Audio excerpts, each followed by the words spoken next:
Estoy escuchando el podcast de Preston de poesía.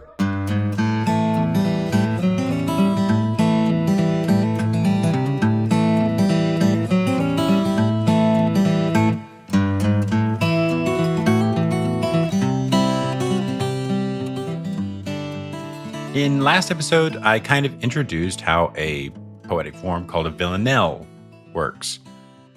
I used Dylan Thomas's Do Not Go Gentle into That Good Night. It's a rather old poem, but one that continues to stick around, even being featured in the recent movie Interstellar. Today, I want to revisit Villanelle form using a poem from a living poet, Michael Luis Medrano.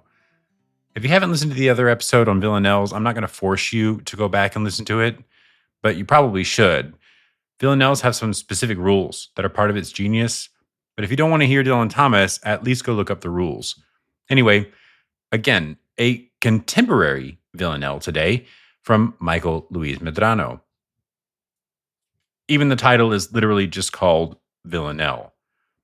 I want to first thank the folks at Arizona State and Bilingual Press for allowing us to break it down for you today. Take a look at their stuff and Medrano's collection, Born in the Cavity of Sunsets, online. I'll try to put a link in the description. I'm sure there are far more readings of this poem than the one I'm going to offer you today. The more I read it, the more I want to see all the possible meanings of little words and whatever. But my point here is just to demonstrate the form and why it's so versatile. So I'm just going to record my initial interpretation. I invite you to do more in-depth readings and get in touch if you do. I want to hear whatever you find. But in order to demonstrate how Villanelles work using repeated lines throughout the poem, I'm actually not going to do a full first reading today. Instead, I'm going to walk you through my reading by adding one stanza at a time as I read. Without further ado, here we go. Let's start with the first stanza of Villanelle by Michael Luis Medrano. Jesus Jose Medrano went away. No more motel rooms to clean. He asked my dad to take his place. This introduces our recurring lines, which will be Jesus Jose Medrano went away, and he asked my dad to take his place. So what does it mean right now? Well, at least to me, it reads like this guy Jesus left, quit his job cleaning motel rooms, and he asked my dad to take his place. But the next stanza then flips the script on that. Let's add it. Jesus Jose Medrano went away, no more motel rooms to clean. He asked my dad to take his place. When dad cried and looked the other way, the mortician closed the coffin on the body. Jesus Jose Medrano went away. Okay, now we see that Jesus didn't just quit. He died. Dad cried and looked away, obviously having some strong emotions. When I first read this, I was focused on the fact that Jesus clearly died without thinking about the first line. When dad cried and looked the other way. Now I see a certain kind of dad. That dad probably doesn't cry too much, because why does he look away? Is he just emotional? Is he ashamed of crying? Maybe he's angry at Jesus. In any case, now there's some history here with this Jesus Jose Medrano. You can already see how repeating that line in a slightly altered context changes the whole thing. It makes you want to go back and read what you've already read with the new information. It draws you in. And that is what I think is so special about Villanelles. Anyway, let's keep going to hear yet another line repeated.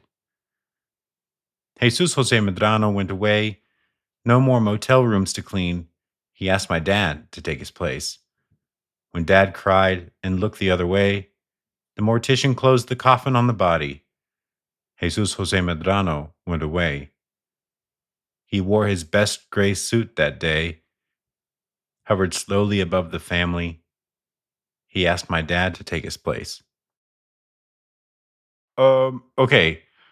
So when I first read, he wore his best gray suit that day, hovered slowly above the family, I had dad in mind. At this funeral, being in the background, trying to be the backbone of the family, stay strong and keep from crying. But then he wore his best gray suit that day, hovered slowly above the family. We get to, he asked my dad to take his place. And actually, we find out that it's not dad who wore the suit and hovered above the family. It's Jesus. Jesus Jose Medrano, now a dead man, hovers above the family. That's when I realized, perhaps stupidly late, that the author is Michael Luis Medrano. Jesus Jose Medrano, Michael Medrano. They share a last name. And given the dedication of this poem, quote, to father and son, I'm just now realizing at this point we're talking about family members. I kind of jumped the gun and went right into the poem from the beginning without paying attention to these details. Medrano actually said something in an interview about that last line, but I'll hold it. I will note that at this point in the poem, my mind is going all over the place, wondering where else I misunderstood, where else my expectations have been thwarted. When Jesus asked his dad to take his place talking about the motel rooms, I assumed he meant his job. But now I'm no longer sure what the motel rooms are even all about. And now, does he mean the same thing about a job with ask my dad to take his place? Or does it mean a dead man asking my dad to take his place in the coffin? Anyway, at this point, I really, really feel already the depth that's unfolding through the repeated lines of a Villanelle. Let's go on. Jesus Jose Medrano went away. No more motel rooms to clean. He asked my dad to take his place. When dad cried and looked the other way, the mortician closed the coffin on the body. Jesus Jose Medrano went away. He wore his best gray suit that day, hovered slowly above the family. He asked my dad to take his place. My father marched the casket to the grave. The relatives cried in the out loud dream. Jesus Jose Medrano went away. Okay, so this stanza is particularly tricky. It's got lots of interesting words going on here, but the one I'm stuck on is dream. The relatives cried in the out loud dream. Dream is odd here. In what way is it a dream? How? I want to know more. And he doesn't say when dad or he asked my dad. Now it's grander. My father. Clearly, Medrano comes from a Spanish speaking background, and I looked it up. It's actually a Chicano family or an American born people of Mexican descent, originally, ancestrally. So the switch from dad being an American, Anglophone word to my father not only gives it a gravitas as a word, but now it shares a root with padre. Now it's steeped in ancestry. Then it comes to no surprise when we arrive at that specific relationship when we move on. Jesus Jose Medrano went away. No more motel rooms to clean. He asked my dad to take his place. When dad cried and looked the other way, the mortician closed the coffin on the body. Jesus Jose Medrano went away. He wore his best gray suit that day, hovered slowly above the family. He asked my dad to take his place. My father marched the casket to the grave. The relatives cried in the out loud dream. Jesus Jose Medrano went away. My grandfather, farm worker among grapes, measured a man tying vines in his teens. He asked my dad to take his place. Now it's clear that Jesus Jose Medrano is the father of dad, and thus the grandfather of the one writing the poem. Farm worker among grapes also adds some cultural and historical context that, well, maybe you should look up if you don't already know. It references an entire history of sharecropping in California wine country and how that migrant labor goes back a long, long time. And even itself includes some generational cues that subtly tells us more about this family. His grandfather, quote, measured a man tying vines in his teens, has this delicious ambiguity to it. Measured could mean at least two things. It could be an adjective or a verb. It could be describing the grandfather, a farm worker considered to be a full grown working man in his teens, measured himself a man tying vines. Or it could be something the grandfather does, like judging. My grandfather, who worked vines, judged a teenager tying vines in the vineyard and then fired him and asked my dad to take his place. Both of those readings show this hardship of the past generations, how Jesus was a strong survivor, and now dad is being asked to take his place. Now, going back to that interview I mentioned, Medrano actually said that this was a real thing. His grandfather literally asked his father to take his place in the family as the patriarch. And you can really feel already in this poem how big those shoes are to fill. And now we're coming to the last stanza. Originally, I omitted the big clue to make the point, namely that the title is Villanelle and it's dedicated for father and sons. Actually, for father and son, a specific father and a specific son. And that actually does steer us in a certain direction. But I did this so that we could uncover it as we go along in order to see how the repetition of Villanelles actually functions and allows us to see repeated lines in different contexts, and it makes it richer all the more for it. But listen to the whole thing now to hear that emotional journey we've been taking and hear it come to an end. Villanelle by Michael Luis Medrano. For father and son. Jesus Jose Medrano went away. No more motel rooms to clean. He asked my dad to take his place. When dad cried and looked the other way, the mortician closed the coffin on the body. Jesus Jose Medrano went away. He wore his best gray suit that day, hovered slowly above the family. He asked my dad to take his place. My father marched the casket to the grave. The relatives cried in the out loud dream. Jesus Jose Medrano went away. My grandfather, farm worker among grapes, measured a man tying vines in his teens. He asked my dad to take his place.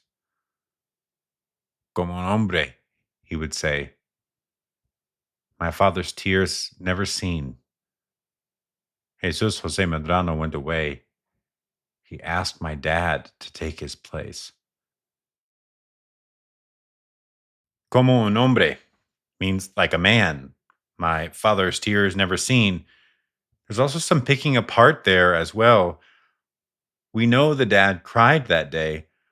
And if we observe the enjambment there, it actually reads, Como un hombre, he would say, my father's tears never seen. This means that the grandfather would essentially tell the dad, be a man and expect him not to cry. And either Jesus did not see the tears, or dad never cried about his father. Yet, we do know from the funeral that dad does cry. Yet, a lot of men alive today have had this experience.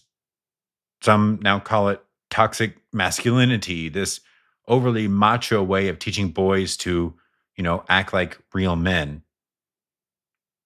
I can see this in some of my family members as well, but I know I'm not the only one, and nor is Medrano.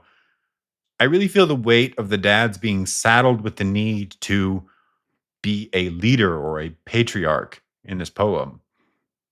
Not only does he have to fill his father's shoes, but perhaps even trying to reverse some of the stuff he didn't like about his father.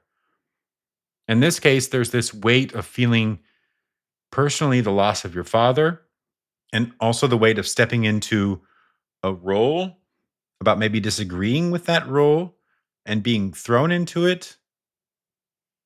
And in the meantime, this is from Michael Medrano's perspective. So it's also about watching your father deal with that dilemma.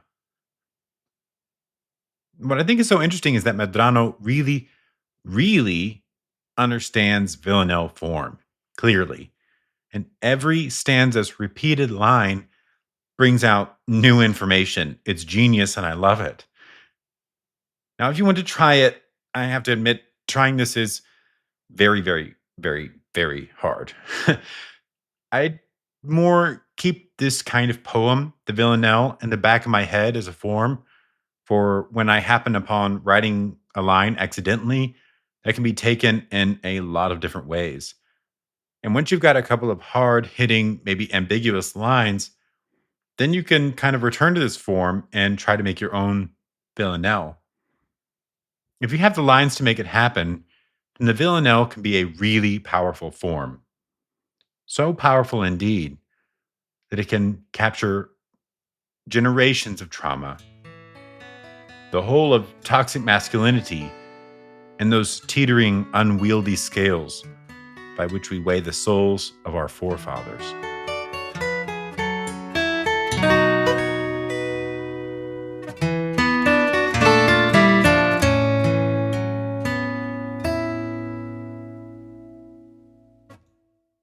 Hey, y'all. Preston here. Thanks for tuning in. My favorite lines of today's poem are: my grandfather, farm worker among grapes, measured a man tying vines in his teens. Tell me yours or ask me stuff at Preston's Poetry Podcast Instagram or Facebook pages, or at PrestonsPoetryPodcast.com. We'll see y'all.